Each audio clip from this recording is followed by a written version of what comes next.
Can we start? On peut commencer. Oui, allez-y, on peut commencer. OK, très bien.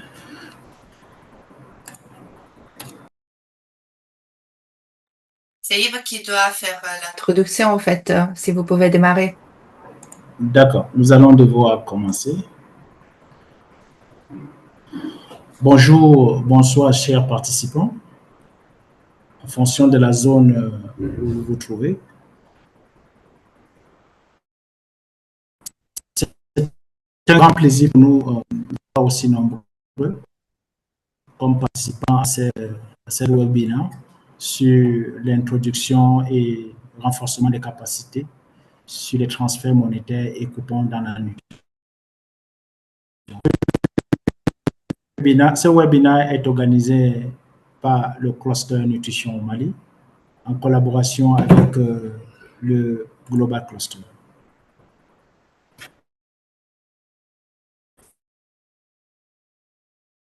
Ce webinaire se fera en français.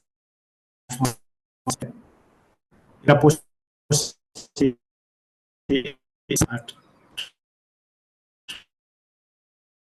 le bouton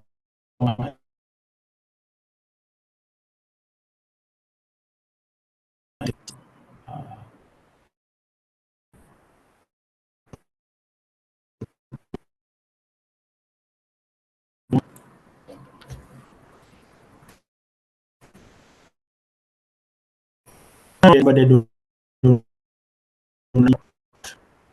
supportées jusqu'à ce jour pour l'organisation du webinaire.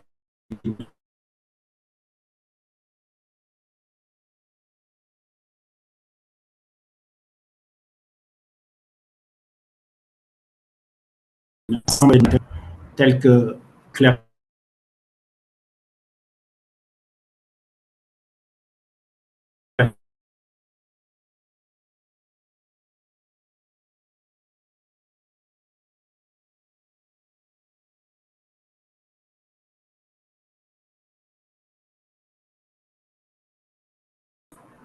en termes d'agenda,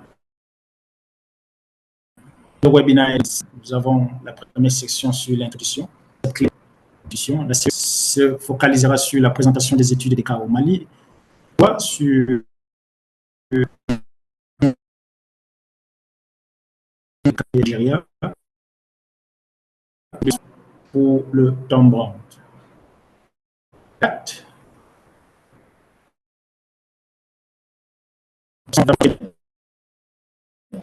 Vous avez fenêtre des questions à poser,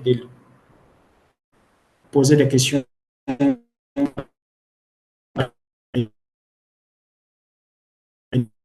Global Cluster.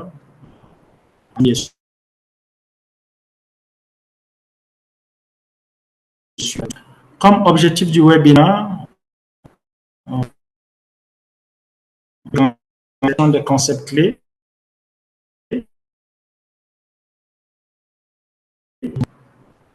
apprendre les approches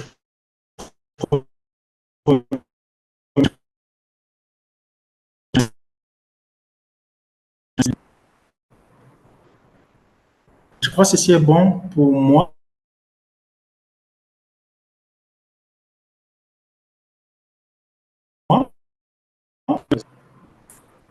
Merci à vous, Marina. Merci beaucoup, Aïssé. Merci à tout le monde pour nous rejoindre. J'espère que vous avez compris un peu l'agenda. Je sais qu'il y a eu quelques problèmes d'audio, mais on va démarrer avec cette première présentation que c'est vraiment sur les concepts clés dans l'utilisation des transferts monétaires dans la nutrition. Je suis Marina Tripaldi, conseillère senior sur l'utilisation des transferts monétaires et coupons au sein de Save the Children. Je suis également coprésidente du groupe qui travaille sur l'utilisation des transferts monétaires dans la nutrition au sein du cluster global nutrition. J'ai travaillé beaucoup dans ce secteur-là. Prochain slide, s'il vous plaît. On va vraiment un peu parler de qu'est-ce qui sont les transferts monétaires hein, et qu'est-ce qu'on entend pour transfert monétaire dans la nutrition. Donc, les transferts monétaires, ce n'est que la fourniture des espèces hein, ou bien des coupons à des bénéficiaires cibles. Dans le cas de la nutrition, les groupes à risque de malnutrition, hein, n'est-ce pas, sont surtout les femmes enceintes et allaitantes et les enfants moins de 2 ans ou moins de 5 ans, selon les contextes spécifiques. Et on donne justement de l'argent en espèces ou bien des coupons pour échanger, hein, pour accéder à des biens et des services primaires qui sont pertinents sur la nutrition. Quand on parle des transferts monétaires pour la nutrition, on veut aussi voir un résultat au niveau nutritionnel, on veut voir un changement. Pour nous, hein, pour notre groupe technique, pour suivre un peu la guide globale qui a été développée en 2020, on considère comme résultat et les changements dans l'anthropométrie des enfants et des mères, et aussi les changements tout ce qui est apport en aliments et diversité alimentaire, parce que on se rend compte que c'est vraiment sur ça que très souvent les transferts monétaires ont un impact. Prochaine slide, please. Donc, quand on parle de transferts monétaires, si on peut passer, merci. Et vous pouvez avancer avec les animations. Quand on parle de transferts monétaires, on parle également des transferts monétaires sectoriels ou bien à usage multiple. Donc, c'est vraiment l'objectif pour lequel on utilise les transferts monétaires qui définissent si elles sont utilisées pour couvrir des biens de base d'un secteur spécifique ou bien si on les utilise pour couvrir plusieurs besoins de base, plusieurs besoins prioritaires, n'est-ce pas, de manière un peu plus intégrée, un peu plus multisectorielle. Donc, dans les cas où on les utilise pour couvrir des besoins différents, des secteurs différents, on parle de transferts monétaires à usage multiple.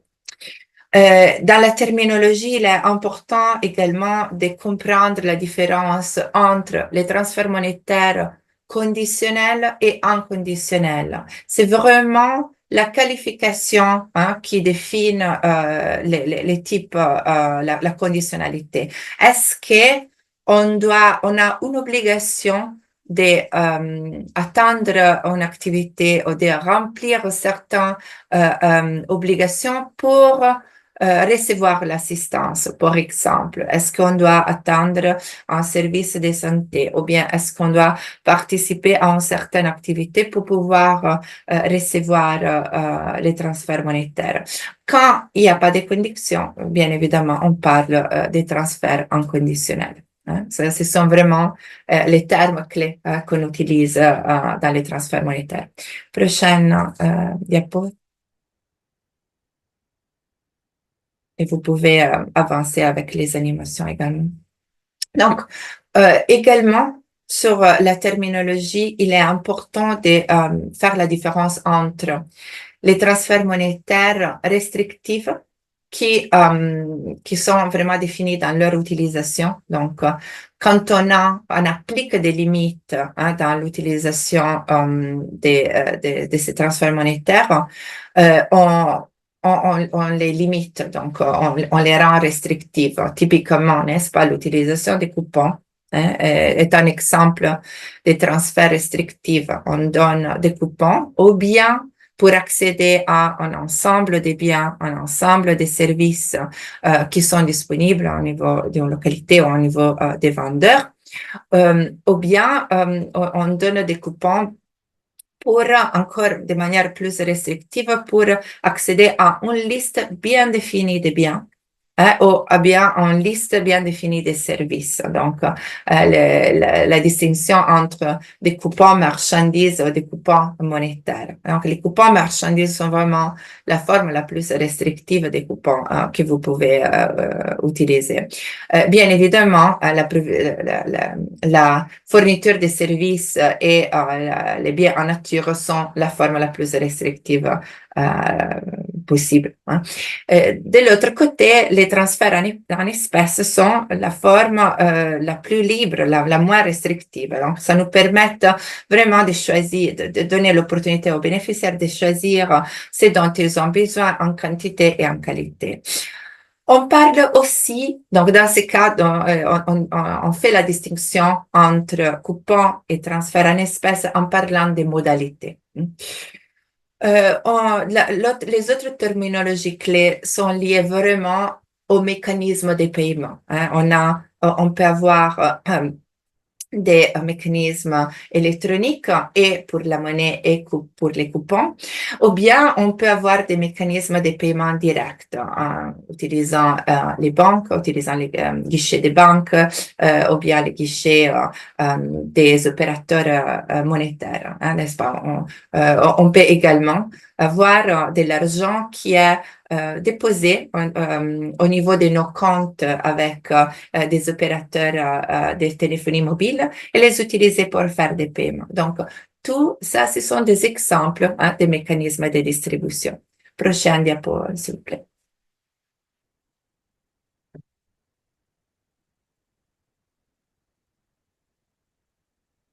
Donc, on essaie de comprendre vraiment quel est le lien des transferts monétaires avec la nutrition.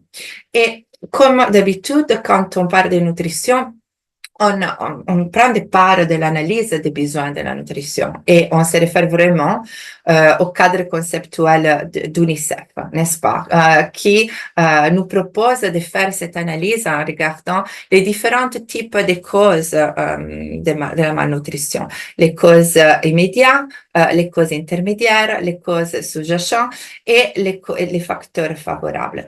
Donc, les transferts monétaires ont vraiment un impact surtout sur les facteurs sous-jacents de la malnutrition, l'alimentation adéquate, la nourriture adéquate et l'environnement sain. Ça veut dire quoi? Ça veut dire que quand on se rend compte que la population a des problèmes économiques pour faire face à ses besoins, des problèmes économiques qui ont un impact sur leur capacité d'achat, c'est vraiment à ce niveau que les transferts monétaires peuvent aider en augmentant leur pouvoir d'achat et à permettre à ces ménages d'acheter les biens qui sont vraiment pertinents sur les besoins nutritionnels, mais également parfois, quand elles sont couplées avec certaines initiatives de santé ou des changements de comportement, les transferts monétaires sont aussi considérés comme un attrait. Ils sont une motivation pour accéder à ces services. De manière générale, on a remarqué que quand on quand on utilise les transferts monétaires dans nos projets, on a un effet de réduction des tensions au sein des ménages, de manière vraiment indépendante, sans avoir des activités spécifiques sur les genres. On se rend compte que surtout les femmes, ils arrivent à avoir un soulagement dans leur capacité à couvrir les dépenses prioritaires. Et donc, ceci fait que leur pouvoir d'achat augmente et ils sont plus indépendantes à utiliser l'argent pour couvrir leurs besoins de santé, leurs besoins liés à la nutrition. Vous pouvez avancer? Donc, tout ça est en lien avec les facteurs favorables, n'est-ce pas? Donc, donner vraiment ces droits aux ménages de couvrir leurs besoins essentiels. Donc, comment on peut comprendre si les transferts monétaires auront un impact sur nos interventions pour prévenir la malnutrition? Il faut effectuer une analyse des obstacles qui sont des obstacles économiques à la malnutrition, comme je disais tout à l'heure. Il faut retenir que les transferts monétaires sont une intervention liée au marché, Pourquoi? Parce que quand on donne de l'argent à nos bénéficiaires, on donne l'opportunité aussi aux acteurs locaux du marché de fonctionner de manière plus efficace. Donc, quand on fait cette analyse des obstacles, on va analyser d'un côté quels sont les obstacles économiques liés à la demande, hein, et quels sont les obstacles économiques liés à l'offre du marché. Les transferts monétaires ont un impact surtout sur les obstacles économiques liés à la demande. Et on va voir maintenant ensemble quelques exemples de ces obstacles. Pour ce qui est, par exemple, l'accès à une alimentation adéquate. Parfois, les populations ont vraiment un problème de capacité d'acheter certains aliments parce qu'ils sont trop chers sur le marché. Et même chose pour ce qui est des outils pour la préparation des aliments et pour les carburants qui sont utilisés dans la préparation des aliments. Également, parfois, il y a de la disponibilité des aliments nutritifs, mais ils se trouvent dans des marchés qui sont trop loin par rapport à certains villages. Et donc, les coûts de transport pour se rendre aux marchés principaux, non, là où on a un peu plus de diversité dans la disponibilité des aliments, devient inabordable. Donc, ces obstacles, ce sont vraiment là où les transferts monétaires peuvent avoir un impact. Cependant, les interventions sur la nutrition doit aussi prendre en compte dans la réponse toutes les autres causes qui sont vraiment liées au contexte. Si, par exemple, il y a des problèmes de connaissances et de compétences et des autres problèmes vraiment liés à l'accès aux services et il n'y a pas des interventions qui visent à adresser ces problèmes-là, les transferts monétaires auront un impact limité. Je prends un autre exemple des obstacles économiques sur ce qui est la nourriture et les soins adéquats. Quand les soignants n'ont pas assez de temps pour préparer à manger de manière adéquate ou pour rendre des conditions vraiment qui sont importantes pour la nourriture et les soins adéquats, dans ces cas-là aussi, les transferts monétaires peut soulager, n'est-ce pas? Peut soulager pour rendre cet accès plus abordable. Typiquement, quand les ménages n'ont pas assez de temps pour rester à la maison et ils doivent se rendre quelque part pour faire des travails intermédiaires, des travails à la journée, pour se gagner quelque chose. Donc, ce sont des coûts opportunités. Et cette opportunité diminue un peu la capacité typiquement de ces femmes de couvrir leurs besoins. Donc, prochain diapo, s'il vous plaît. Ceci, ce sont tous des exemples et vous allez voir également dans la prochaine diapo, on a des exemples liés à l'hygiène. Certains produits d'hygiène ne sont pas abordables, certains produits d'hygiène pour la femme typiquement ou pour à utiliser dans des services de santé, certains coûts liés à l'accès aux services sanitaires. Donc, c'est exactement la même chose. C'est toujours des obstacles économiques. Cependant, il faut se rendre compte que si du côté de l'offre, du marché, comme dans cet exemple-là, l'offre des services de santé n'est pas suffisante ou elle n'est pas du niveau de qualité comme c'est ce qu'on envisage, les transferts monétaires vont pas faire une différence. Donc, pour résumer, si vous pouvez avancer avec les animations, s'il vous plaît. Pour résumer, les transferts monétaires, toutes seules, n'auront pas un impact sur la nutrition, ne sont pas suffisants pour résoudre les problèmes. Ils vont avoir un impact pour surmonter les obstacles économiques. Mais surtout pour ce qui concerne le côté de la demande des populations, la demande de nos bénéficiaires. Ils ne seront pas efficaces pour résoudre des problèmes du côté de l'offre des services, n'est-ce pas? Il peut, quelquefois, certains programmes vouchers, il peut être utilisé pour améliorer l'offre, mais il faudra mener des interventions carrément pour adresser les questions liées à l'offre.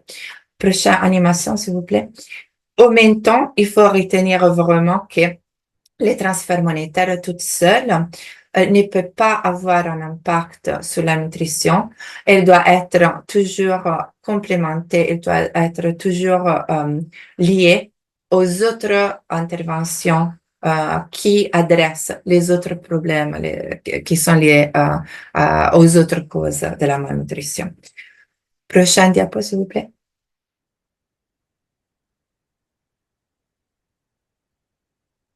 Qu'est-ce que les preuves disent sur l'efficacité des transferts monétaires dans la nutrition? Donc, cette guide technique qui a été produit par le cluster Global Nutrition et qui a été publié dans les 2020 présente vraiment la revue des preuves qui a été faite jusqu'à ce moment-là. Donc, les projets, les études des cas où les transferts monétaires ont utilisé pour la nutrition, mais également les opinions des experts. Donc, la revue des preuves a montré que dans la majeure partie des cas, les transferts monétaires ont un impact sur les déterminants sous-jacents, comme je vous ai expliqué tout à l'heure. Donc, principalement, quand on donne de l'argent, quand on donne des coupons, on arrive à améliorer la capacité des ménages de couvrir leurs dépenses alimentaires. Également, d'améliorer leur consommation alimentaire et leur diversité alimentaire, mais surtout au niveau du ménage. Si vous pouvez cliquer sur les animations, s'il vous plaît. De manière progressive, de plus en plus, on voit comment les transferts monétaires, ils arrivent également à améliorer. Est-ce que vous pouvez retourner? Merci. Et comment ils arrivent à améliorer la diversité alimentaire des enfants et l'état de santé des enfants. Donc, on a de plus en plus des exemples de projets où, en donnant des transferts monétaires combinés avec des interventions de nutrition, la diversité alimentaire individuelle des enfants et des femmes, elle est améliorée. Quand on regarde l'état nutritionnel de ces groupes cibles, on a des preuves mixtes. Qu'est-ce que ça veut dire mixte? Qu'à la fois, on a des exemples limités des projets où les transferts monétaires ont été utilisés sur la nutrition, et à la fois, les preuves ne sont pas fiables. Donc, les évaluations n'ont pas été menées avec des méthodologies assez fiables. Mais on a vu que si dans le passé, c'était surtout des projets de développement, c'était surtout des projets où la malnutrition chronique avait des résultats positifs et constants quand on utilisait des transferts monétaires pour la malnutrition. De plus en plus, on voit que les transferts monétaires sont efficaces également pour la prévention de la malnutrition aiguë. Hein? Donc, c'est vraiment prometteuse. Également, comme j'ai dit tout à l'heure, on a vu que de manière continuative, l'utilisation des transferts monétaires peut améliorer la prise de décision au niveau du ménage et aussi la violence conjugale. Prochaine diapo, s'il vous plaît. Ok, Marina, on vous donne 2 minutes de plus pour finir. Parfait. Donc, il y a seulement 5 approches. Hein. La revue nous a permis d'identifier certaines approches qui ont été utilisées de manière plus courante pour intégrer les transferts monétaires dans la nutrition. Prochaine diapo, s'il vous plaît. Les premières approches proposent l'utilisation des transferts monétaires seuls. Pour faire quoi? Pour améliorer l'utilisation, pour améliorer l'état nutritionnel des individus, ou bien pour améliorer la diversité alimentaire du ménage. Très souvent, elles sont couplées. Et on a vu qu'elles sont beaucoup plus efficaces quand elles sont couplées. La deuxième approche, c'est le plus utilisé, c'est le couplage des transferts monétaires et des stratégies de communication pour les changements de comportement. Les deux sont vraiment complémentaires. La majeure partie des cas et des exemples avec des résultats positifs tombent vraiment dans cette catégorie-là. Hein, et sans activité de changement de comportement, les transferts monétaires ne peuvent pas vraiment améliorer la nutrition et vice-versa. Prochaine diapo, s'il vous plaît. Les transferts monétaires sont aussi utilisés souvent comme motivation, comme attrait pour accéder aux services de santé préventifs prioritaires et gratuits. Parfois, ils sont conditionnels. Notre suggestion, c'est vraiment d'utiliser des conditions soft pour accéder à cela. Donc, les approches 1, 2 et 3, ce sont les approches typiques à utiliser dans le cadre de la prévention. L'approche 4 propose l'utilisation des transferts monétaires pour faciliter l'accès au traitement nutrition et les services de santé. Donc, on les utilise quand il y a un problème d'accès ou un problème d'utilisation. Donc, l'argent a vraiment l'objectif de couvrir ces coûts liés au transport, liés à l'hébergement. Ces coûts que, si on ne les couvre pas, ces ménages très pauvres et très vulnérables ne seront pas en mesure d'atteindre les services de santé. Et les prochaines approches, le numéro 5, slide suivant, est une approche qui propose de donner des transferts monétaires aux ménages qui ont des enfants malnourris avec des états de malnutrition aiguë et sévère. Donc, dans ces cas-là, la fourniture des transferts monétaires a vraiment l'objectif d'améliorer les résultats du traitement, donc améliorer les résultats nutritionnels, ou bien de prévenir la rechute des enfants qui sont inscrits dans les services des traitements. Pourquoi? Parce que ces ménages sont tellement pauvres que si on ne les appuie pas économiquement, les risques de rechuter est élevé, ou les risques que leur état nutritionnel à la fin du programme de traitement ne va pas être amélioré. Donc, parfois, l'aide qu'ils reçoivent des services va être partagée au niveau du ménage. Ceci dit, donc, l'approche 4 et 5, ce sont les approches pour l'objectif curatif. Ils ne sont pas assez documentés et ne sont pas, on ne les connaît pas assez. Donc, on a besoin de plus de preuves et de plus de projets pour comprendre vraiment l'efficacité. Je vais clôturer avec la prochaine slide pour dire il y a beaucoup de ressources qu'on a développées au niveau du cluster. Il y a plusieurs défis, mais aussi beaucoup de mythes autour de l'utilisation des transferts monétaires. Elles ne sont pas plus risqueux que les transferts en nature. Pour comprendre mieux ces défis, les questions courantes et les suggestions du groupe sur comment concevoir et mettre en œuvre ces projets, je vous conseille de vous approcher du site du cluster et de lire ces guides, les questions les plus fréquentes, la guide, la note technique. Et vous allez trouver toutes ces ressources dans les diapos. Merci beaucoup pour votre attention. Je donne la parole à Amadou pour les prochains présentateurs. Merci Marina Tripaldi pour cette brillante présentation et pour les informations qui sont tellement intéressantes. Hein. Voilà, donc Merci. Sans transition, Marina, elle est co-chaire au GNC et experte pour les transferts monétaires pour Save the Children. Nous allons commencer les études de cas, deux études de cas du Mali. Une première étude de cas de Save the Children qui sera présentée par le docteur Suleiman Arouani. Suleiman, vous avez la parole. Vous pouvez activer votre Ok, caméra. merci bien, docteur Keve. Bonsoir à toutes et à tous. Nous sommes ravis de vous accueillir dans ce panel comme annoncé ici. C'est un grand plaisir de vous présenter l'approche transfert monétaire pour la nutrition du programme Al-Barka. Diapo. Prochain diapo. Merci. Le cash nutrition dans le programme Al-Barka.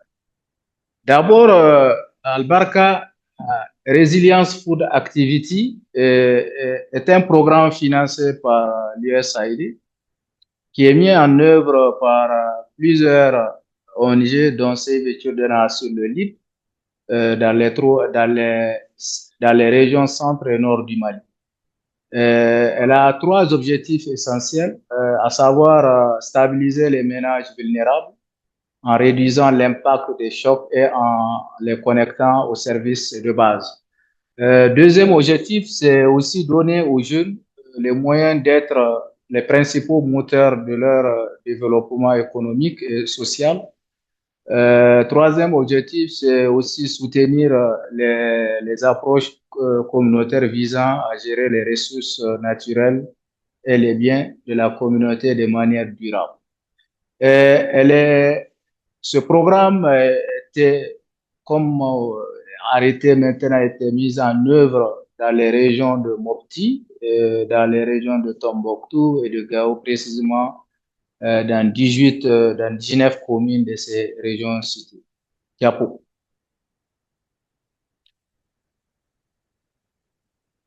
Prochain diapo. Le transfert monétaire pour la nutrition s'inscrit, on retourne un peu en arrière. Précédent diapo. J'ai dit le transfert pour la nutrition s'inscrit dans l'objectif 1. Ouais. Diapo suivant, juste.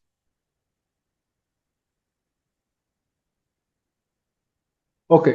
Les activités, comme je l'ai dit tantôt, les activités de transfert monétaire s'inscrivent dans l'objectif 1, qui est de stabiliser les ménages vulnérables en réduisant l'impact des chocs et en les connectant aux services de base. Comme en suivant l'approche commune de Save the Children, qui est équiper les ménages pour une meilleure nutrition. Diapo.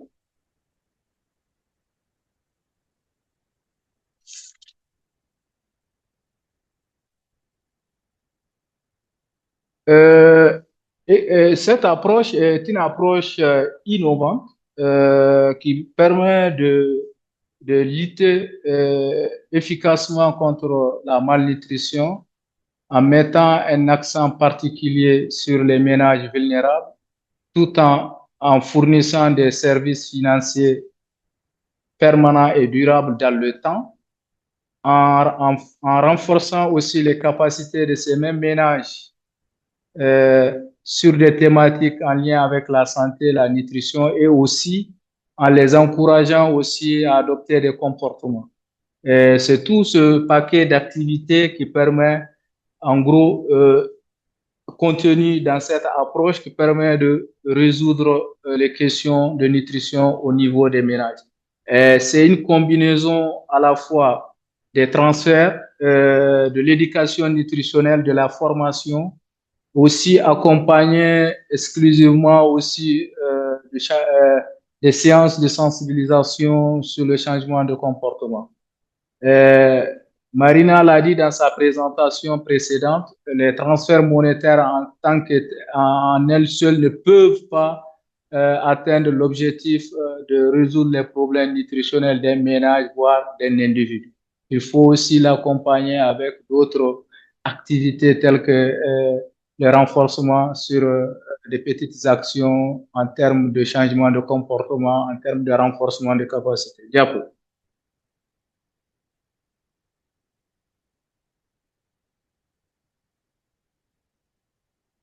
Diapo. Merci. On va parler un peu du contexte d'intervention du programme. On sait que le nord du Mali fait face à une insécurité alimentaire et nutritionnelle persistante, exacerbée par les conflits, changement climatique et la pauvreté. Les populations vulnérables, notamment les femmes et les enfants, les femmes enceintes et allaitantes et les jeunes enfants sont les plus affectés.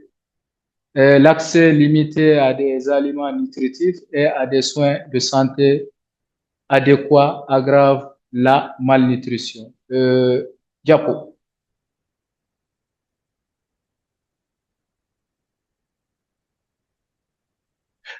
OK. Les obstacles, on va parler de quelques obstacles économiques à la nutrition au Mali, le besoin d'une analyse du coût du régime alimentaire. Accès physique aux aliments nutritifs est limité, pouvoir d'achat limite de la part des ménages vulnérables, pauvres et très pauvres, pour des ressources à l'achat des aliments nutritifs, panier alimentaire standard utilisé pour l'alimentation, aussi d'où le besoin d'initier une étude du coût du régime alimentaire afin de définir les modalités du transfert pour la nutrition et aussi des activités complémentaires. Diapo.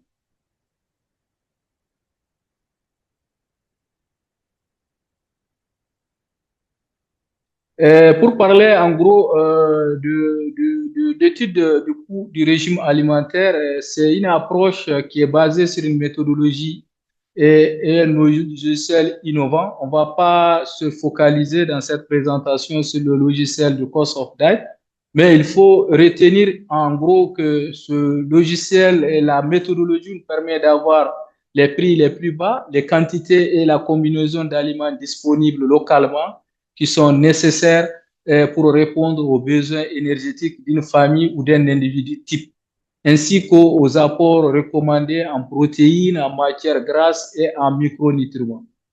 Ce qu'on peut aussi dire comme objectif spécifique, estimer le coût minimum d'un régime alimentaire répondant aux besoins nutritionnels d'un ménage pauvre et très pauvre dans la zone d'activité, et aussi développer des modèles d'impact des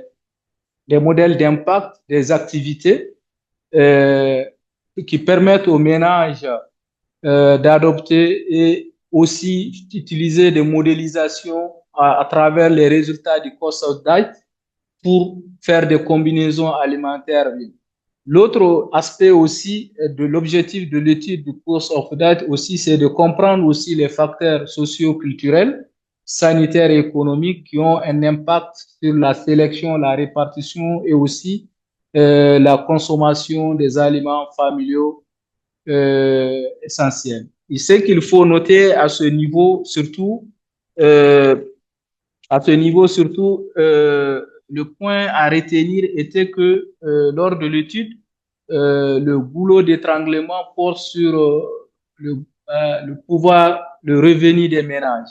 Il était noté que les ménages ont un problème de liquidité, de revenus, les permettant pas d'accéder à de la nourriture, surtout la nourriture nutritive.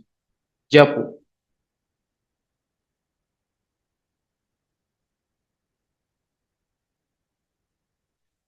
Ainsi, comment on a utilisé les activités du projet, ont utilisé les résultats de l'étude pour créer le design du projet. Elle nous a permis quand même de comprendre la disponibilité des aliments sur le marché. Elle nous a aussi permis de voir les aliments qui sont disponibles gratuitement à travers la cueillette ou à travers la cueillette culturellement acceptée, et aussi dont les enfants de moins de 2 ans peuvent les consommer et qui peuvent apporter de la valeur ajoutée. L'autre aspect aussi, l'étude nous a montré clairement que aussi il y a beaucoup de disponibilité d'aliments sauvages au niveau de nos communautés dont les valeurs nutritionnelles sont très élevées. On peut citer le nénuphar, le jujube et d'autres qui peuvent entraîner réduire le coût de l'alimentation. L'autre aspect aussi que l'étude nous a aidé aussi à comprendre, c'est que les transferts monétaires qui se font d'habitude dans ces mêmes communautés, même si on leur donne cet argent, on voit qu'il leur permettre pas aux ménages d'avoir une alimentation nutritive à baser sur leurs habitudes. D'où un top-up, ce qui a défini en gros notre design du cash pour la nutrition. Parce que c'est quelque chose qui n'était pas planifié au début dans le projet.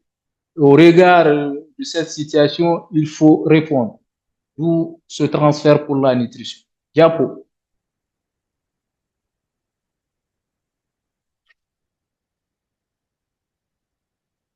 OK.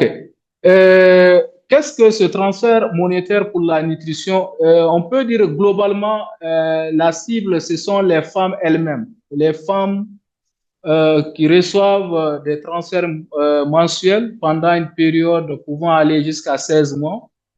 Ce que les enfants en âge, l'objectif étant de couvrir une grande partie de la période de 1000 jours. Les montants des transferts couvrent en moyenne sur les 10 premiers mois 65% du panier et au-delà des 10 mois, ce montant baisse de 45%. À noter que les montants sont distribués dans les régions de façon à couvrir réellement les gaps. Ce qui fait qu'il y a une différence au niveau de la région de Gao où chaque femme reçoit environ 12 000 francs par mois. Au niveau des régions de Tombouctou et de Mopti, c'est à peu près 10 000 francs par mois. Cette étude aussi, on a impliqué les GESAN. Les GESAN, c'est les groupes de soutien aux activités nutritionnelles par rapport à l'identification des participantes à l'étude. Les modalités de transfert étaient des cash en espèces directes remises à la femme. Diapo.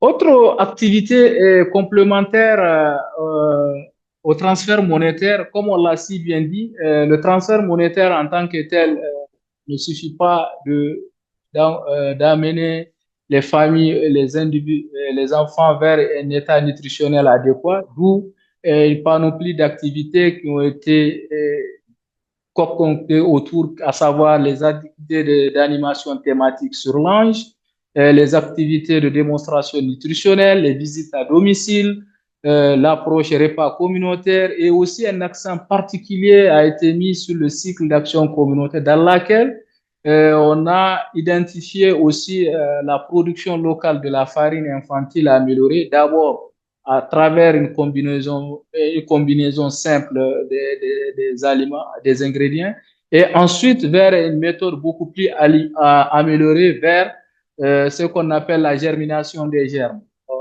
qui donne aussi une valeur ajoutée beaucoup plus à cette farine. L'autre aspect aussi sur lequel on a travaillé aussi avec les femmes et aussi les bénéficiaires, c'est tout ce qui est la promotion du maraîchage, surtout le micro-jardinage, dans laquelle on a introduit spécifiquement la patate douce à chair orange qui a été promue dans certaines zones surtout de Koro et de Douanza et un peu en Songo. Et aussi, l'autre aspect sur lequel aussi l'approche a mis aussi l'accent dans le cadre de la surveillance nutritionnelle, en les impliquant dans la composante à long terme sur le health search et aussi tout le mécanisme au niveau des GAPRO, qui est les systèmes d'alerte précoce, pour aussi détecter et référer tous les enfants malnutris vers les structures de santé. Diapo. Suleiman, 2 minutes encore. Oh, OK.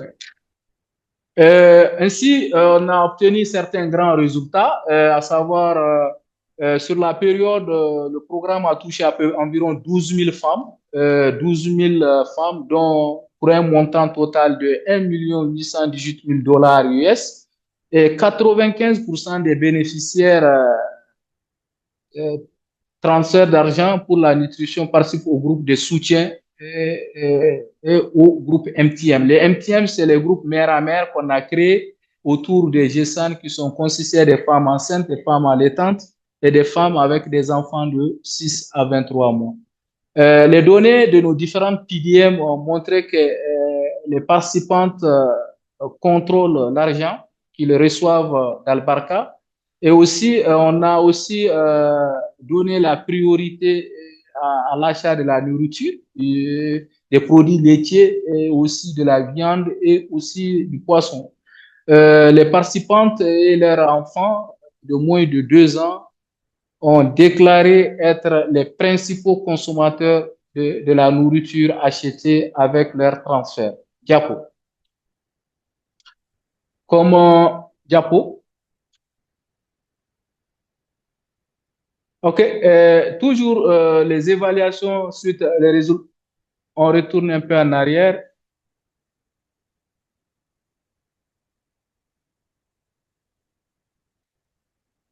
OK, on va parler un peu des pourcentages des ménages ayant un score de consommation alimentaire acceptable.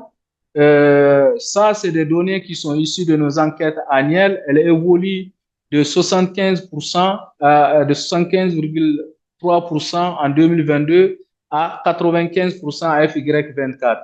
Sur la même période aussi, tous les enfants qui sont dans ces ménages, qui ont un âge compris entre 5 à 5 ans, ont un état nutritionnel bon globalement, parce que les pourcentages nous donnent jusqu'à 93% d'enfants qui sont bien nourris, qui ont un état nutritionnel normal.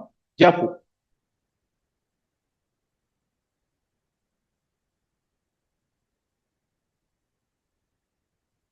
Pour ce qui est des défis, les défis étaient d'ordre opérationnel. On a des difficultés liées au transfert avec les fournisseurs.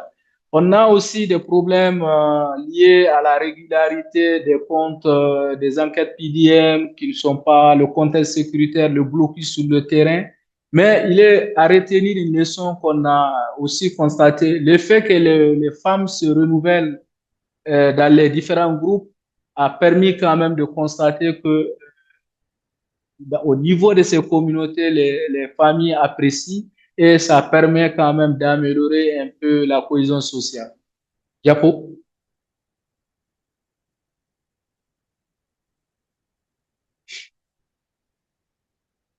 En gros, on peut dire Albarca constate l'impact positif de son approche intégrée sur l'état nutritionnel des femmes et des enfants.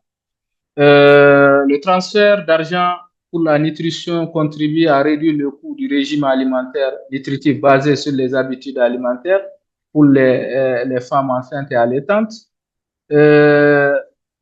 On a aussi constaté que pour aider des aliments et encore les activités de changement de comportement social de la communauté qui ont aussi au cours de sessions lieu au cours des sessions au sein des GESAN et des groupes MTM.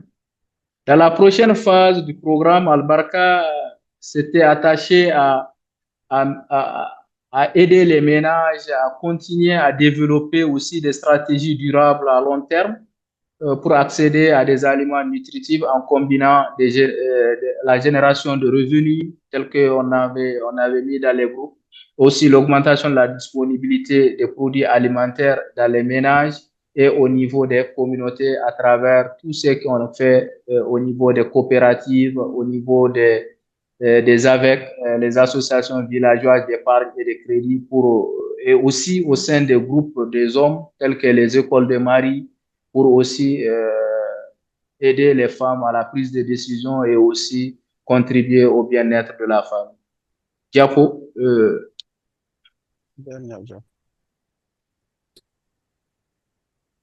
je pense que je vous remercie. Merci beaucoup. Merci, Dr. Suleiman Arouani, pour cette brillante présentation. Je rappelle que c'est un humanitaire qui a beaucoup servi dans la région de Mopti au centre, dans des situations complexes. Donc, merci à vous et nous allons passer la parole à notre collègue du Programme alimentaire mondial, Fatoumata Konaté. Merci de prendre la parole. Le temps est un peu serré. Vous avez 15 minutes pour nous faire le résumé de cette étude des cas. Merci. Vous pouvez ouvrir la caméra, docteur Fatoumata. Docteur Suleiman, vous pouvez éteindre votre caméra et votre micro. Merci.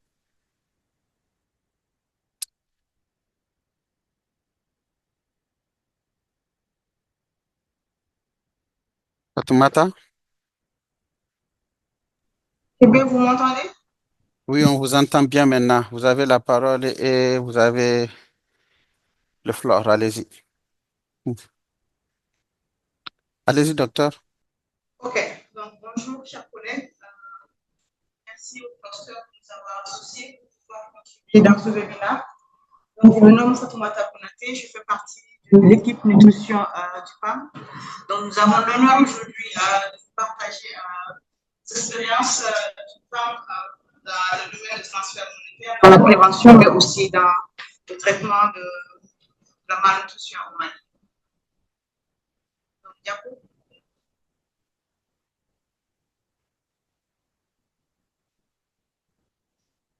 On peut décider.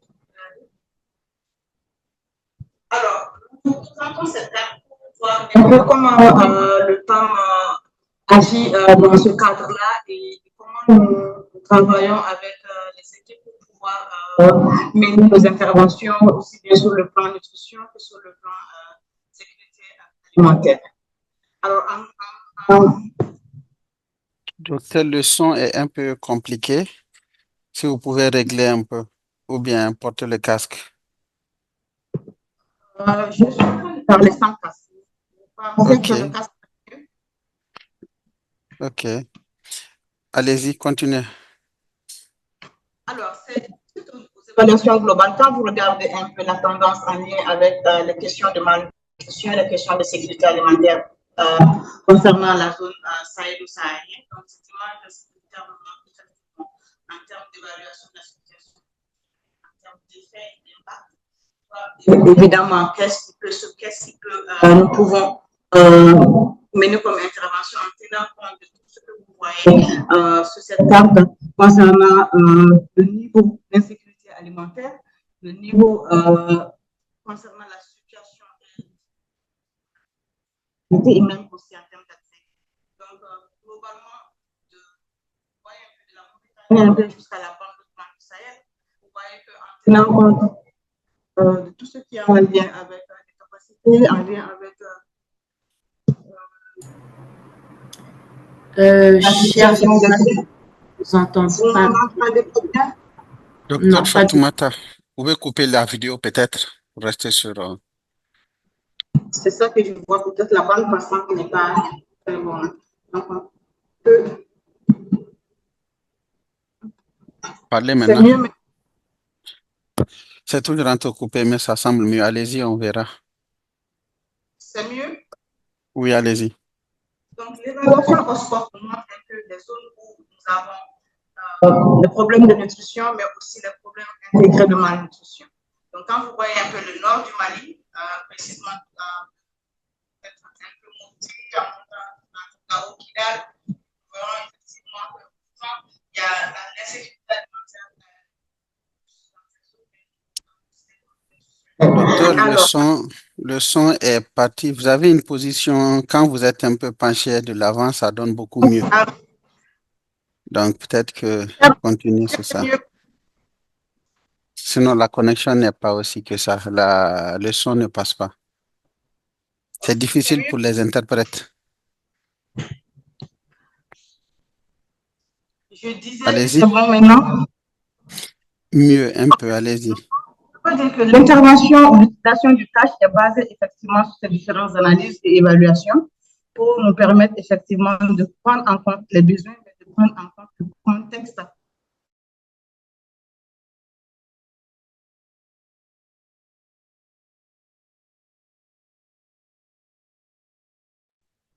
Là, c'est totalement coupé, docteur.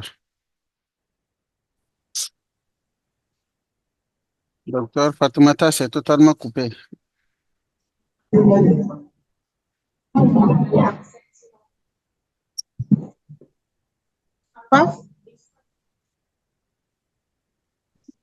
pouvez reprendre. Comment continuer à parler, on verra, on vous dira. Oui, il faudra défiler le diapositive. Allez, c'est diapo suivante.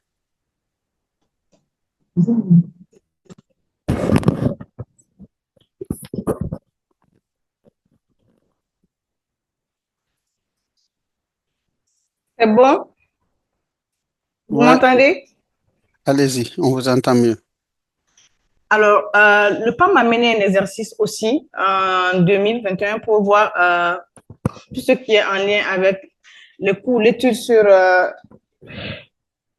le food energy gap, donc en termes de gap nutritionnel et de voir le régime alimentaire et comparer versus au régime nutritif. Donc, à travers cette évaluation, ça nous a permis de voir que quand on compose un menu avec un régime alimentaire énergétique, elle est moins nutritive qu'un régime nutritionnel.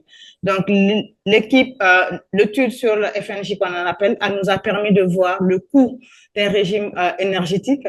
Si nous voulons bien que ça réponde un peu à tout ce qui est en lien avec les besoins et les gaps nutritionnels, il va falloir qu'on revoie un peu les revenus, mais qu'on voit aussi en termes d'accessibilité, mais aussi de comportement nutritionnel. Donc, l'étude nous a montré effectivement qu'au Mali, en moyenne, nous avons un régime énergétique de 500 francs CFA par personne, par ménage du moins et par jour, comparé à un régime nutritif qui coûte 1103 CFA. Donc, pour voir un peu que, en termes d'augmentation de revenus, qu'est-ce que nous pouvons faire avec l'utilisation des transferts monétaires? Alors, quand on regarde un peu par zone, vous voyez un peu le coût énergétique dans certaines zones varie d'une zone à une autre, mais aussi d'un contexte à un autre contexte. Donc, vous voyez les régimes, par exemple, si je prends un package, l'étude nous a montré un peu qu'en faisant une combinaison de paquets, nous pouvons avoir effectivement plusieurs possibilités en tenant compte des valeurs nutritives, surtout avec les ressources moyennes, nous pouvons avoir un plat beaucoup plus protéiné, énergétique, lipidique, qui répond aux besoins nutritifs d'un ménage. Diapo, s'il vous plaît. Toujours en termes de coûts d'études, en termes de coûts d'abordabilité pour un régime nutritif et un régime alimentaire, nous voyons aussi que ça peut être lié à une question de saisonnalité.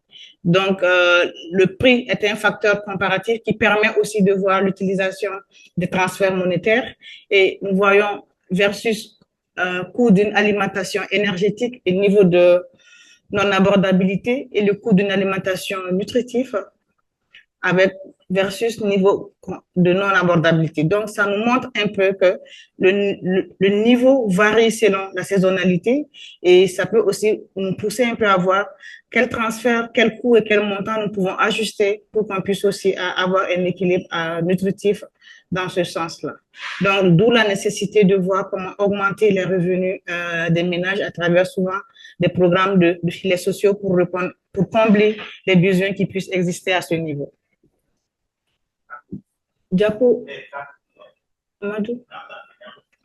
Alors, quels sont les secteurs que le PAM utilise d'habitude les transferts monétaires? Donc, pratiquement tous les secteurs clés sociaux de base, nous mettons en place les transferts monétaires, que ce soit les questions liées à la sécurité alimentaire et aux moyens d'existence, que ce soit la nutrition, que ce soit l'éducation. Et nous avons souvent des programmes intégrés qui prennent en compte ces trois secteurs et qui utilisent tous en même temps, comme on a dit, un mécanisme de transfert monétaire. Donc, en plus de ces secteurs aussi spécifiques, nous utilisons dans le cadre de la protection, nous utilisons dans le cadre aussi, ça peut être utilisé évidemment dans le cash du WASH, la protection de la santé, et même pourquoi pas dans le cadre de la protection sociale. Donc, c'est vraiment une question transversale dans le politique et programme du PAM. Diapo. Donc, nous avons diverses modalités et mécanismes d'assistance. Donc, principalement, nous avons comme modalité les vivres, donc en termes de distribution alimentaire. Nous avons aussi l'utilisation de la modalité transfert monétaire. Donc, pour le transfert monétaire, il existe aussi, comme on l'a dit, plusieurs mécanismes pour une modalité. Donc, nous pouvons avoir le transfert en argent mobile, aussi en carte bancaire, à travers le cash direct, à travers les e-vouchers, mais aussi à travers les bons papiers. Donc, le choix souvent des modalités du mécanisme est basé sur les différentes analyses, y compris l'analyse multifonctionnelle. Alors, donc, chaque année, nous faisons en début d'année cette analyse, cette évaluation multisectorielle selon les besoins pour prendre en compte. Et dans ces analyses, généralement, nous prenons en compte tout ce qui est lié aux questions d'accès, aux questions de réseau, aux questions de sécurité, au fonctionnement des marchés, comme avait dit Marina dans sa présentation précédente, les partenaires de services financiers avec qui nous travaillons, parce que pour parler de transfert, il faut parler aussi de ces partenaires qui nous appuient, donc en termes d'expérience, de couverture, en termes de capacité, en termes de volonté de travailler avec le PAM. Donc, nous prenons en compte aussi dans ces différentes évaluations les services de télécommunication. Donc, quelle est l'utilisation ou quel est le fonctionnement de la téléphonie mobile dans ces zones-là. Évidemment, aussi la présence des banques, la présence des services financiers. Nous tenons compte aussi dans cette évaluation au choix et aux préférences des bénéficiaires. Donc, dans une zone, quand l'évaluation est menée, c'est des échanges avec la communauté pour voir évidemment quelle est la modalité et quel est le mécanisme que nous pouvons, qui est de préférence pour les bénéficiaires et qui est facilement appliqué. Et en tenant compte, bien sûr, de toutes ces questions liées aux protections et au genre. Diapo ici. Donc, les différents mécanismes de CBT et le choix, généralement, se portent sur le mobile money. Donc, on l'utilise généralement dans les programmes de prévention de la malnutrition chronique chez les enfants et les femmes enceintes récentes. Nous avons aussi le programme d'assistance alimentaire et nutritionnelle des PVVIH. Comme autre type de mécanisme, nous utilisons aussi beaucoup les coupons électroniques. Donc, nous utilisons dans la prévention de la malnutrition chronique chez les enfants, aussi les programmes de prévention de la malnutrition aiguë dans le contexte de crise, avec évidemment les femmes enceintes allaitantes. Nous l'utilisons dans les programmes de protection sociale en tenant compte, par exemple, du top-up nutrition. Donc, c'est juste amener une couverture, comme son nom l'indique, associée au paquet de filet social qui est donné aux ménages vulnérables. Et nous avons un dernier point, comme on l'a dit, les coupons, le programme assistance alimentaire et nutritionnelle des PVVIH, où nous utilisons également les coupons électroniques. Donc, dans le cadre aussi du mécanisme, il y a le cash direct qui est fait à travers, surtout avec les femmes. Nous utilisons dans le cadre de la mise en œuvre des AGR. Et pour le programme accompagnant des enfants hospitalisés, nous fournissons des repas, donc le programme s'appelle Caretakers. Donc, cet accompagnement aussi s'est fait à travers ce mécanisme coupon papier pour permettre d'assister ou de fournir les repas aux accompagnants dans le cadre du traitement de la malnutrition aiguë sévère au niveau des urinés. Diapo ici.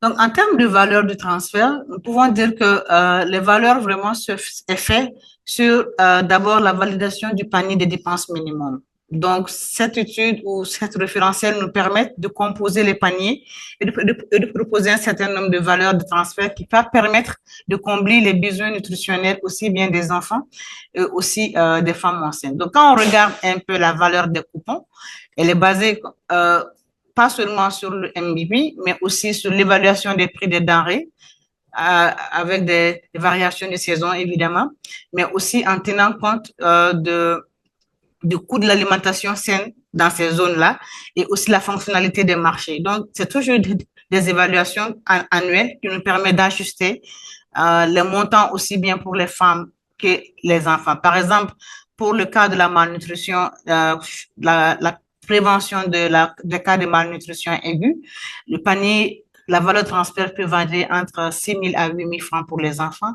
et 11 000 francs pour les femmes enceintes et les femmes allaitantes. Donc, en tenant compte, comme je l'ai dit, des besoins nutritionnels. Donc, comme cadre d'assurance, donc tout ce mécanisme est fait sur la base vraiment dans des conditions de qualité, en tenant compte de 4 ou 5 critères globaux. Donc, nous avons, par exemple, en termes d'identité, à qui nous allons donner l'assistance ou ces transferts monétaires est destiné à qui. Par rapport au ciblage, on tient compte de l'identité, donc de la fiabilité des personnes qui sont ciblées. Est-ce que réellement le transfert va à la bonne personne? Aussi, on tient compte du lien avec la sélection, donc tout ce qui est en lien avec les modalités de transfert. Nous tenons compte aussi du système de collecte qui est mis en place, donc pour tout ce qui est en lien avec l'utilisation de nos instruments de suivi ou de paiement, donc en lien avec tout le processus avant même que le bénéficiaire s'assurer que le mécanisme utilisé ou le process utilisé répond vraiment au mécanisme choisi. Et nous tenons compte aussi du retour d'information des bénéficiaires qui reçoivent en tenant compte des outils que nous menons pour faire le feedback dans ce sens-là. Donc, une fois est de mettre en œuvre les transferts monétaires, de l'autre aussi, c'est vraiment de s'assurer qu'il y ait ce cadre d'assurance pour la gestion et la qualité de l'intervention choisie. Donc, en termes d'outils de suivi, donc le suivi se fait à différents niveaux et selon différentes activités. Donc, que ce soit les activités d'urgence et nutrition, donc ça se fait de façon trimestrielle à travers le suivi des prix sur le marché, à travers le contrôle avec les partenaires qui nous appuient ou qui nous aident, parce qu'il faut le rappeler que le PAM, tout ce processus est appuyé par différents partenaires. Donc, nous allons voir peut-être devant, en lien avec les fournisseurs, en lien aussi avec les transporteurs, parce qu'il y a les questions de vivre, mais aussi les questions, comme on l'a dit, de cash ou les questions liées avec les vouchers ou les bons via les commerçants.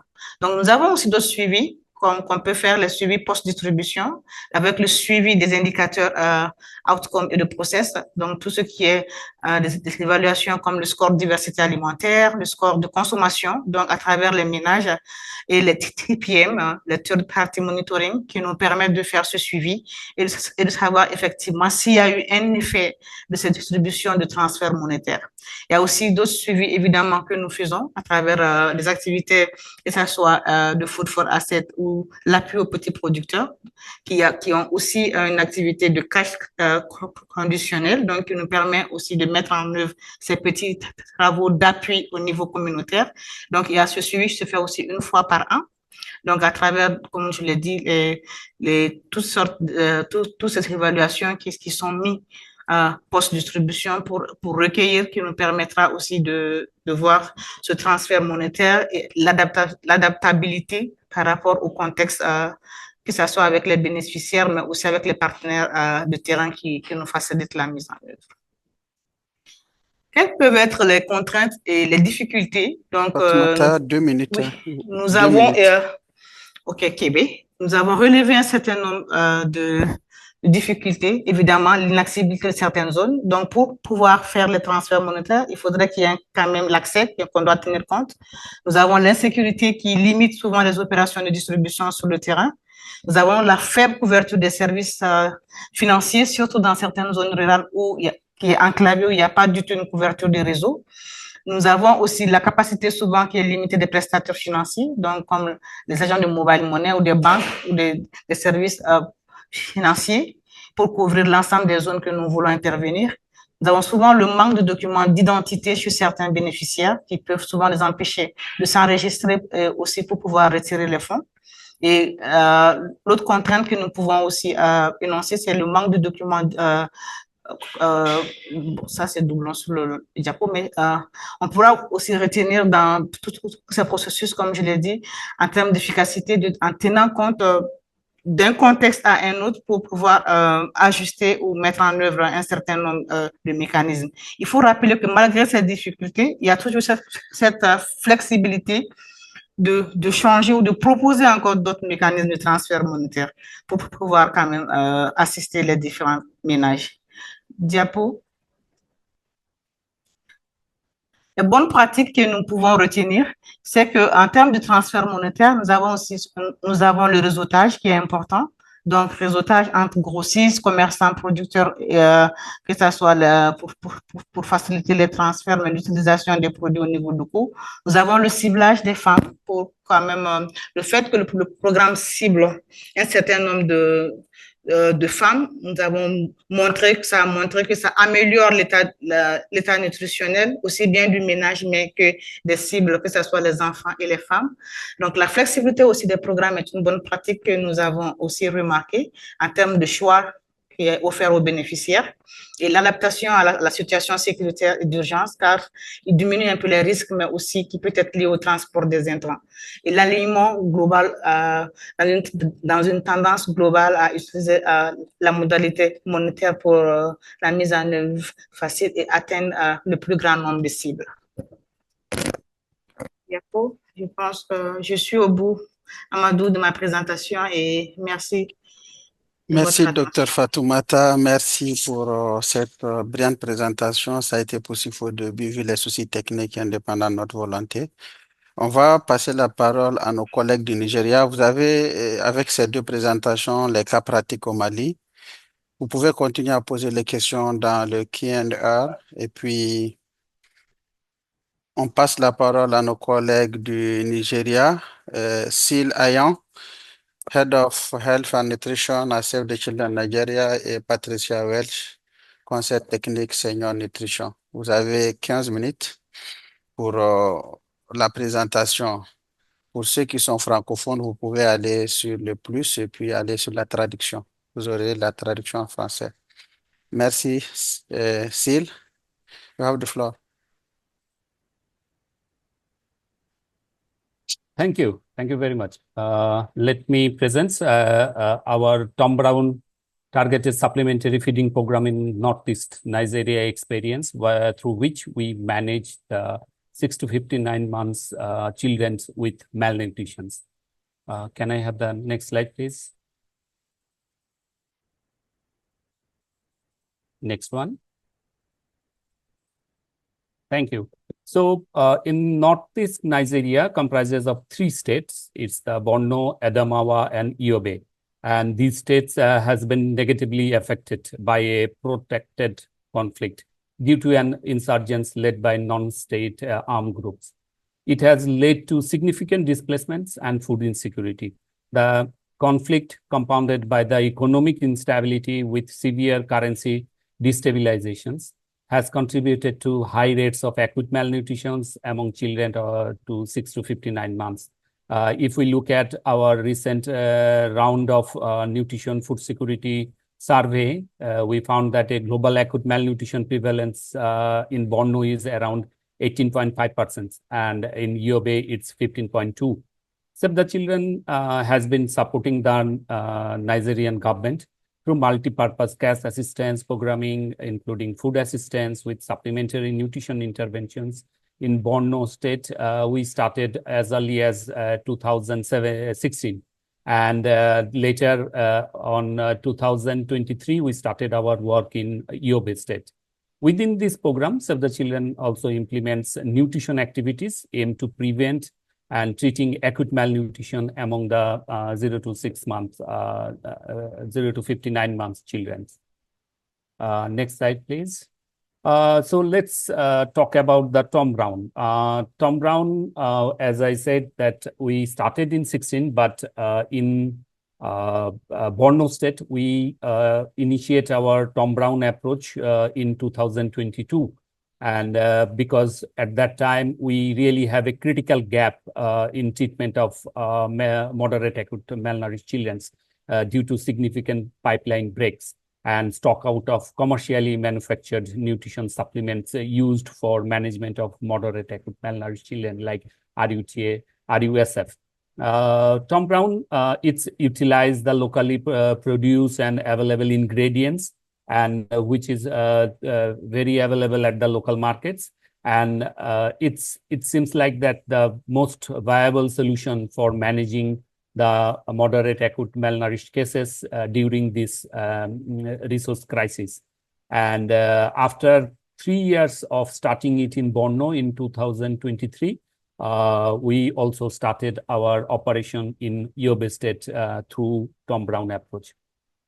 So now the question comes, what is Tom Brown? Tom Brown is the targeted supplementary feeding program, was originally started by CRS in Northeast Nigeria, and provides like a community level nutrition management for children of 6 to 59 months with moderate acute malnutrition identified. The program utilizes Tom Brown powder rather than the commercially prepared nutrition supplements. This Tom Brown program uses the community-based support groups model, which delivers its activity through like a group of 10 to 12 caregivers of children identified 6 to 59 months identified with moderate acute malnutrition. And this each group usually select a lead mother who is later on trained by ourselves on infant child feeding counseling, awareness, and also how to use this Tom Brown approach. So if we talk about the Tom Brown powder, this is a supplementation made from locally available and source ingredient, and usually serve as a porridge to treat the children with moderate acute malnutrition. Tom Brown is a combined of soybeans, groundnuts, roasted grains like millets, sorghum, and also maize. And we also add some other ingredients, condiments to improve the flavor like cloves. You can use other ingredients or species to enhance its flavor or its nutrition content. So after preparing the powder, it is stored by the family in a airtight container, and when needed, it is prepared with hot water to make a porridge. So we use the Tom Brown as a supplementation to the children's diet, not as a replacement of its regular diet. So if we go with the program design cycle, so through with the enrollment cycle of the Tom Brown, it's a 10-week duration, and Tom Brown total approach includes like a community-based screening, referral, then 10 weeks a supplementary feeding with the Tom Brown powder. We give the hands-on education on how to prepare, preserve, and prepare the porridge with the Tom Brown powder. We have the infant child feeding counseling, and our trained community volunteers do a weekly MUAC monitoring and reassessments of the enrolled children. We also provide multi-nutrient powder as a supplement with the Tom Brown, and we have a support group systems at the community. And whenever any issue or complication arrives, we also have a referral for that. It could be needed for the health, it could be needed for any other nutrition emergency, any food security or livelihood or wash component, which is tagged in our multi-sectoral program design. Next one, please. Okay. So after conducting all for those Tom Brown approach, we found the issues. So we decide that we will make some amendment or adaptation in our Tom Brown approach, which was initially designed by CRS. So one of the things is that the cohort cycle design duration. The initial one was 8 weeks, but we found that in our data shows that there are several relapse, progress to SAM, and even the recovery rate is not adequate within a 8-week cycles. Based on our data, service data, we make it a 10-week cycles. The second adaptation that we make is that in our delivery modality of the raw ingredients. Previously, and most of the other organizations are working on an in-kind support where they procure, store, and then distribute the amount to the groups to produce the Tom Brown. But we introduced a different cash and voucher assistance approach in distributing those modalities. So after conducting these changes in our ground with our community, we later on decide to really look at how things are really going on. So we conducted an assessment where we try to find out answer of some key questions. One of the question is that cost effectiveness, how the CVA versions really compared with our in-kind versions. We also want to look at our community, our participants, to see how their experience is, what are the challenges or comfort they got with this cash voucher approach in Tom Brown. And the third and definitely important one, we reviewed and assessed our program service data to see whether these 10-week cycles is really making a significant change in the nutrition outcome compared to the 8-week cycle that we have initiated initially. So with that, let me welcome my co-presenter Patricia to really walk you all through our findings from those assessments. So Patricia, over to you. Thanks so much, Ayan. I'll now go over some results from a study that we conducted on Tom Brown in Nigeria. Our first research question was on which delivery modality is more cost efficient for implementing Tom Brown: in-kind delivery of nutrition commodities or providing CVA to lead mothers to procure nutrition commodities at local markets. Next slide, please. So to conduct the analysis comparing the cost efficiency between Tom Brown implementation using the in-kind versus CVA modality, cash and voucher assistance modality, data was compared between two separate programs. One program in MMC and Jerry versus the Yobe program. When Save the Children began implementing Tom Brown in 2023, the cash and voucher assistance modality was used, while in the MMC Jerry program, they had been implementing Tom Brown since 2020 using the in-kind modality. So for the analysis, an 8-month reference period from both programs was used, from October 2022 to May 2023 for MMC Jerry, and from October 2023 to May 2023 for Yobe. So this 8-month period covered both the harvest and lean seasons, and the Save the Children Nigeria team felt that this period was adequate to capture the full cost of delivering Tom Brown to a cohort of beneficiaries.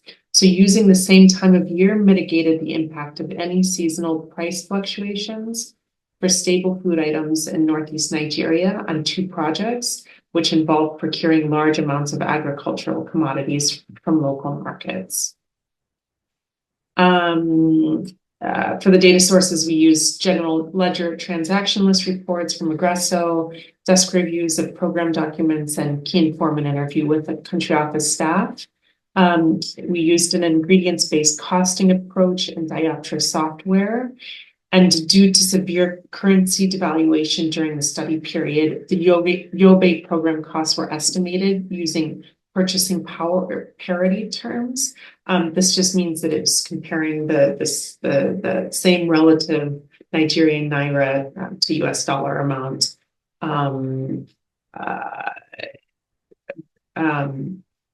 during the Yobe study period to the MMC Jerry period, so that they were having the same relative currency amount. Next slide, please. So the study found that the CVA modality was significantly more cost efficient than providing in-kind commodities.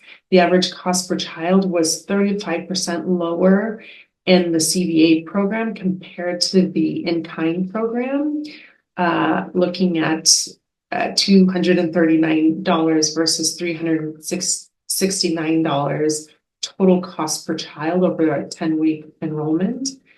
Additionally, in comparing the cost transfer ratios, or the cost of delivering $1 worth of Tom Brown supplementation to an enrolled child between the two programs. The CVA program had a cost transfer ratio that was just half that of the in-kind program.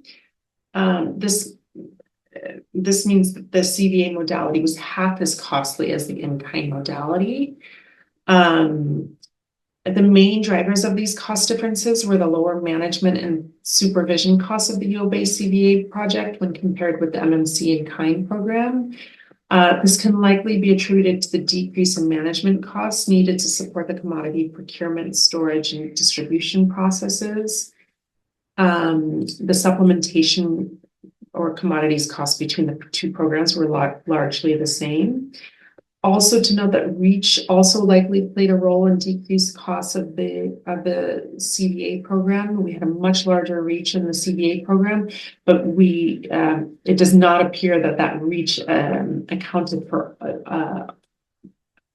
all or the majority of those cost efficiency differences. Next slide, please.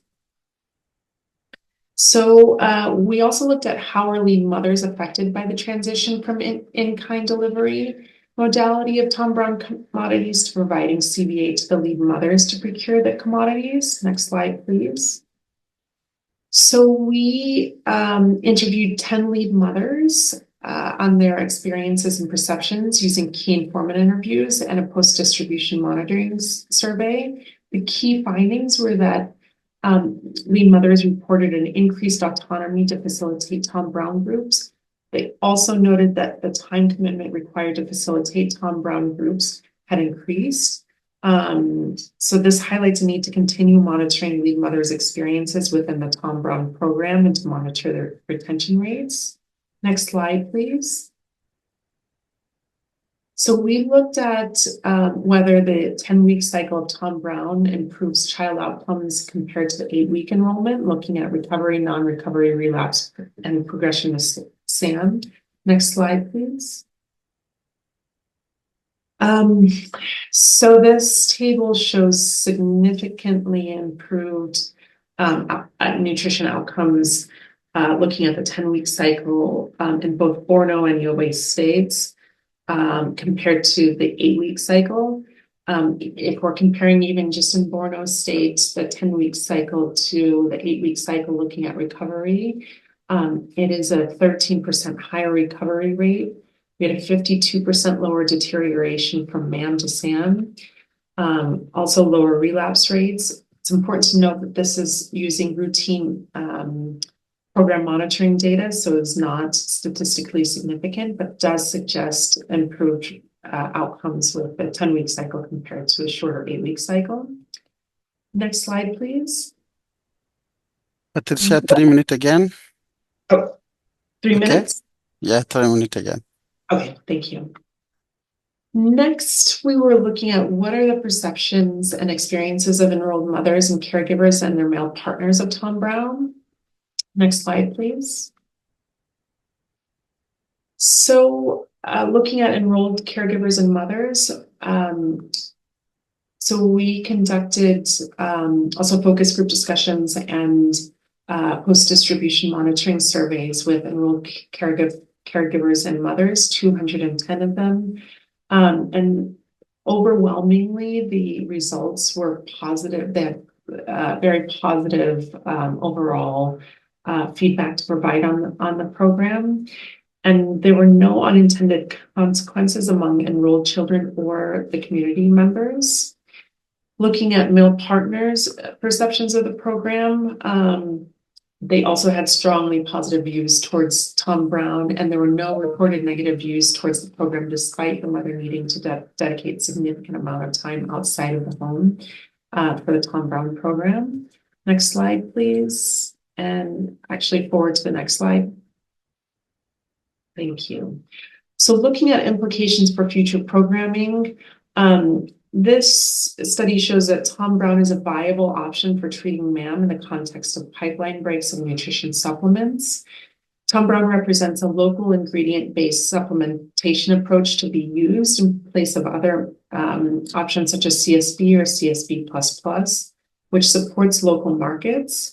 For other countries interested in implementing Thom Browne or any kind of local ingredients-based approach, it's recommended that programs consider which ingredients are available and used within the local communities.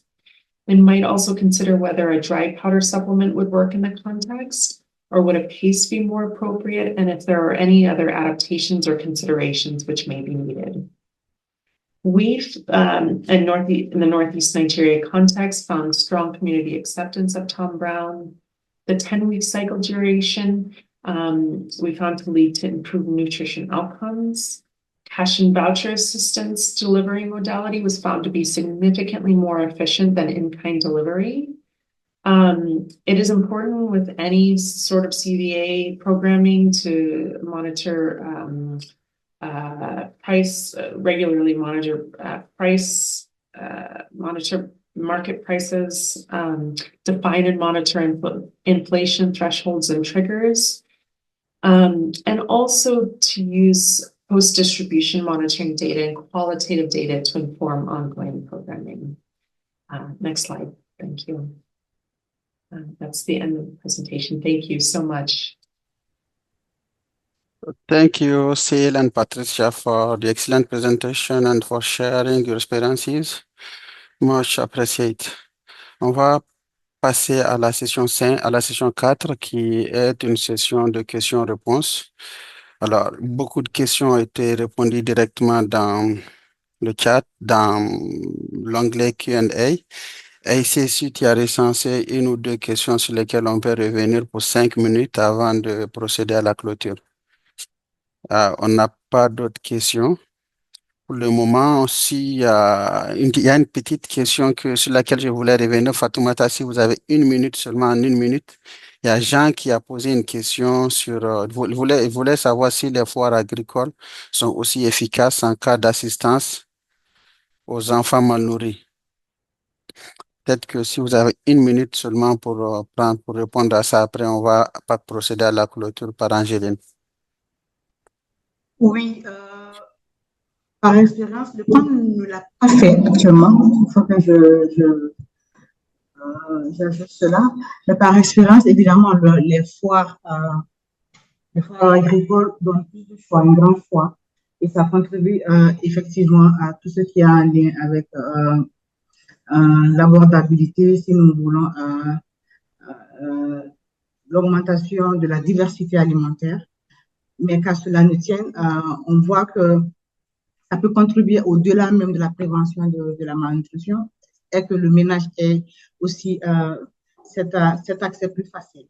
Mais par contre, quand on regarde un peu l'utilisation du choix de travailler avec les commerçants, parce que déjà le commerçant, il a on lui propose beaucoup de paniers. Donc, le ménage pour la femme, le choix d'avoir plusieurs possibilités de choisir entre les paniers. Par contre, tu vois, pour organiser une foire, ça demande beaucoup de temps, ça demande beaucoup d'implication de commerçants. Donc, il y a cette réticence des commerçants qui doit être là au même moment si on veut tenir compte de l'urgence, mais aussi souvent le nombre insuffisant de commerçants de proximité. Donc, ça peut être une couverture dans une zone, mais c'est lié à beaucoup de... Merci Fatoumata pour la réponse. Je pense que les questions sont épuisées. Il y a les collègues du GNC pour la clôture. Angéline Grand, vous avez la parole pour les mots de clôture. Merci. Merci beaucoup, Kébé. Donc, on a effectivement épuisé le temps alloué, donc je ne vais pas faire trop long. Je suis Angéline Grant, je suis la coordinatrice adjointe de l'équipe opérationnelle du GNC. Donc, je voudrais tout d'abord remercier tous les panélistes pour leur présentation et leur contribution qui étaient vraiment très intéressantes et qui nous ont bien permis d'avoir cette vue d'ensemble sur les transferts monétaires et les coupons dans le secteur de la nutrition. Merci à l'équipe du Cluster Nutrition Mali pour leur initiative d'organiser ce webinaire. Et merci aussi aux participants pour leur engagement. On a vu qu'il y avait beaucoup d'engagement, il y a beaucoup de gens qui se sont présentés. On a vraiment une très bonne participation sur ce webinaire. Et il y a eu beaucoup de questions intéressantes qui ont été posées, qui ont été répondues directement dans le Q&A. Donc, je vous invite aussi à consulter cette section Q&A. J'anticipe aussi que ce webinaire pourrait susciter d'autres questions et peut-être des demandes d'appui supplémentaires. Donc, je tenais à vous présenter très rapidement les différentes options d'appui proposées par le GNC. Donc, Aïssé, peut-être tu peux venir sur la prochaine diapo. Hein. Oui, voilà, celle-ci. Hein. Donc, le GNC peut proposer un appui technique approfondi à distance ou en présentiel pour des périodes allant de 1 à 8 semaines. Le GNC peut également vous aider à identifier des consultants techniquement validés si vous souhaitez embaucher quelqu'un directement à travers le roster de consultants. Si vous avez des questions techniques ou vous recherchez des outils de formation en ligne, ou vous avez besoin d'orientation sur un sujet en particulier, le GNC Helpdesk peut vous guider et vous conseiller en fournissant un appui à distance, rapide à distance, ce genre de questions. Et j'imagine qu'il y en a déjà beaucoup d'entre vous qui l'utilisent déjà, mais je voulais également souligner la plateforme d'échange entre pairs sur le domaine dans le domaine de la nutrition en situation d'urgence, qui est le NNet Forum, qui permet aussi de débattre sur différents aspects techniques. Et c'est possible de poster vos questions en français. Et il y a déjà plusieurs questions qui ont été posées sur les transferts monétaires, mais je pense que cet élément-là a besoin d'être augmenté sur NNet. Voilà, donc la diapositive suivante vous montre juste où vous pouvez accéder au soutien sur notre site web. Donc, c'est le bouton qui se situe en haut à droite. Je vais aussi le mettre dans le chat et le formulaire de demande est disponible en plusieurs langues, dont le français. Donc voilà, je vais clôturer là-dessus. Juste un petit rappel de bien vouloir remplir le formulaire d'évaluation du webinaire. Il prend juste 5 minutes et il nous sera très utile pour mieux organiser nos webinaires. Donc, merci beaucoup. Merci à tous. Merci pour votre participation et très bonne soirée. À bientôt. Merci, très bonne soirée et Merci beaucoup. à tout le monde. Merci.